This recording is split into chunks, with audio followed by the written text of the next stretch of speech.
खरं आता मी आज या ठिकाणी मुद्दाम बोरसे कुटुंबाच्या घरी भेट देण्यासाठी आलो होतो. एकंदरीत त्यांची भेट घेतल्यानंतर वास्तव काय आणि वस्तुस्थिती काय त्याची माहिती मला त्यांच्या दोन्ही मुलींनी दिली. त्यांच्या सौभाग्यवतींनी पण मला माहिती दिली आणि त्यांच्यासमोर घडलेली घटना असल्यामुळे त्यांनी दिलेल्या माहितीच्या आधारे मला एवढंच सांगता येईल की हे घटना एक प्रकारे खूनच आहे. आणि एखादा माणूस नौका गावात आला त्याला विचारतोच.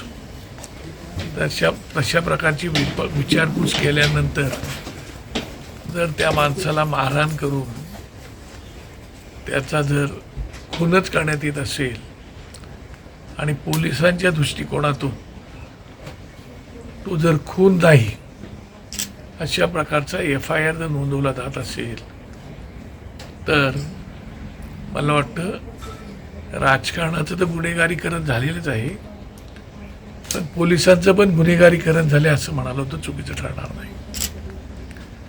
आणि म्हणूनच त्यांच्या कुटुंबाचा आणि सामान्य लोकांचा कुठेही इथल्या प्रशासनावरती आणि पोलिसांवरती विश्वास नाही.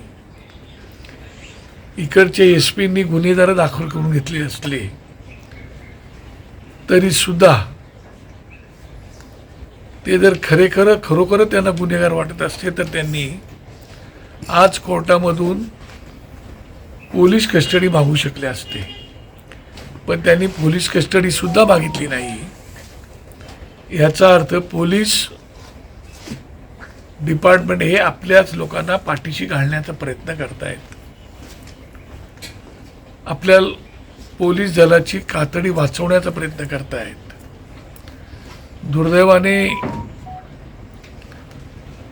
ह्यांच्या चौकशीवरती कोणाचाच विश्वास नाही आणि त्यामुळे मला असं वाटतंय त्या कुटुंबाची मागणी आमच्या पक्षाच्या वतीने मी मागणी करतोय की ही जी चौकशी आहे ही तात्काळ CID वर्ग करण्याची आवश्यकता आहे. या संदर्भात सन्मान्य राज ठाकरे साहेब यांना तर मी सविस्तर माहिती देईनच, परंतु मी स्वतःही DGला भेटेन. DG मुंबईतच बसतात आणि DGला भेटून त्यांच्याकडे मी लेखी पत्र देऊन तशा प्रकारची मागणी मी करणार आहे.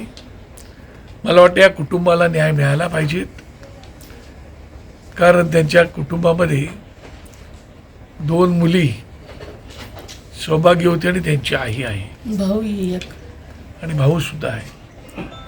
आणि त्याच्यामुळे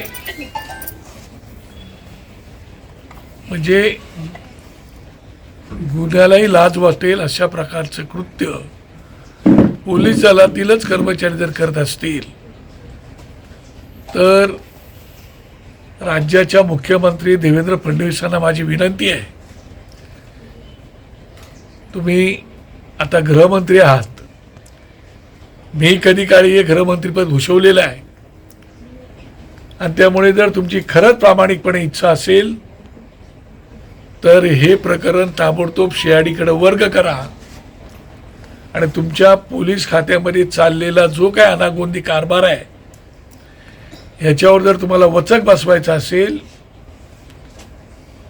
पोलिसांना तुमची भीती वाटायला पाहिजे असं तुम्हाला वाटत असेल आणि गृहमंत्री म्हणून तुम्हाला जर या कुटुंबाला न्याय द्यायचा असेल तर तुमच्या स्वतःच्या मनाला प्रश्न विचारून ताबडतोब ही चौकशी CID वर्ग करा आणि त्या कुटुंबाला न्याय द्या, ही आमची मागणी आहे. बाकी आमचा विश्वास जर बसायचा असेल तर तुम्ही ताबडतोब या गोष्टीला राजी व्हा अशी मी त्यांना आता पक्षाच्या वतीने विनंती करतोय. ही विनंती आहे, त्या विनंतीचा तुम्ही सन्मान राखाल अशी माझी अपेक्षा आहे. अन्यथा आम्ही भेट घेतल्यानंतर DGची पुढे काय पावलं उचलायचे ते आमच्या पक्षाच्या वतीने आम्ही उचलू. नवनवीन घडामोडी पाहण्यासाठी स्टार महाराष्ट्र न्यूजला सबस्क्राईब करा आणि ताज्या बातम्यांचे अपडेट मिळवण्यासाठी बेल आयकॉनला प्रेस करा आणि परिपूर्ण बातमीबरोबर रहा, इतरांपेक्षा एक पाऊल पुढे.